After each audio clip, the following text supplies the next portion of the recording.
guys, and ano po guys, sa school po may sa amin, may nagbigay. Ito po.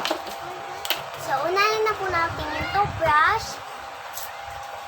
Toothbrush po natin yan, and ito siya. Kulay blue. And mayroon na, ayan, color blue po siya. And ayan, may takip. Tignan natin. And ayan po yung takip natin. And panapok natin. And yung sandali lang po. Yung pangalawa naman po natin is yung Colgate. So yung Colgate po, para po siya dito. And pang toothbrush po natin dito. And hindi naman po siya peke. Ayan. Okay naman. And yung pangatlo natin, last is sabon. Pwede natin siyang pangbuga sa ating kamay. Kaya may ganyan po. Ayan po. Ayan po yung titignan natin. Ayan. Dito po siya sa ating kamay. Kapag hinugasan niyo po, kailangan yung maiti para hindi dirty yung ating mga kamay, guys. And ayun.